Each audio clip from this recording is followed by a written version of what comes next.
السلام علیکم۔ حضرت شیخ سعدی رحمۃ اللہ علیہ بیان کرتے ہیں کہ ایک درویش ایک جنگل میں سفر کر رہا تھا۔ اس نے ایک لنگڑی لومڑی کو دیکھا جو بے بسی کی چلتی پھرتی تصویر تھی۔ اس درویش کے دل میں خیال آیا کہ اس لومڑی کے رزق کا انتظام کیسے ہوتا ہوگا، جبکہ یہ شکار کرنے کے بھی قابل نہیں۔ درویش ابھی یہ بات سوچ ہی رہا تھا کہ اس نے ایک شیر کو دیکھا جو منہ میں گیدڑ دبائے اس لومڑی کے نزدیک آیا۔ اس نے گیدڑ کے گوشت کا کچھ حصہ کھایا اور باقی وہیں چھوڑ کر چلا گیا۔ لومڑی نے اس باقی کے گوشت میں سے کھایا اور اپنا پیٹ بھرا۔ درویش نے یہ سارا ماجرا دیکھا تو اسے اتفاق قرار دیا اور یہ دیکھنے کے لیے کہ یہ لومڑی دوبارہ اپنا پیٹ کیسے بھرے گی وہیں قیام کیا۔ اگلے روز بھی وہی شیر منہ میں گیدڑ دبائے اس جگہ آیا اور اس نے کچھ گوشت کھانے کے بعد باقی ویسے ہی چھوڑ دیا۔ لومڑی نے وہ باقی گوشت کھا لیا اور اپنا پیٹ بھر لیا۔ درویش سمجھ گیا کہ اس کے رزق پہنچانے کا انتظام اللہ کی طرف سے ہے۔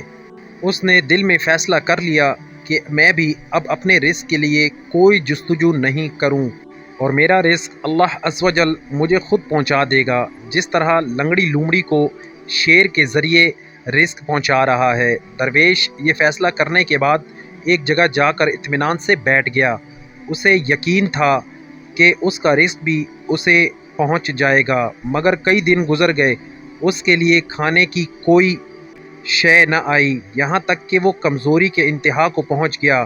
اس دوران اس کے نزدیک ایک مسجد کے محراب سے یہ آواز سنی کہ اے درویش، کیا تو لنگڑی لومڑی بننا چاہتا ہے یا پھر شیر جو اپنا شکار خود کرتا ہے، جس میں سے خود بھی کھاتا ہے اور دوسروں کو بھی کھلاتا ہے؟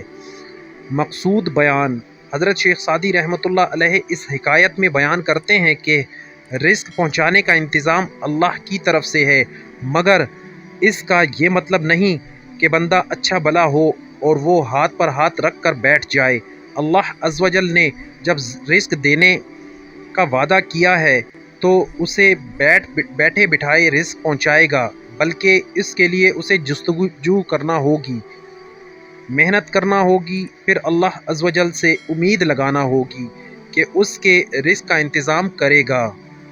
وہ لوگ جو محتاج ہیں، وہ محنت نہیں کر سکتے، ان کے لیے اللہ عز و جل نے ایسا انتظام کر رکھا ہے کہ انہیں ان کا رزق ملتا رہتا ہے۔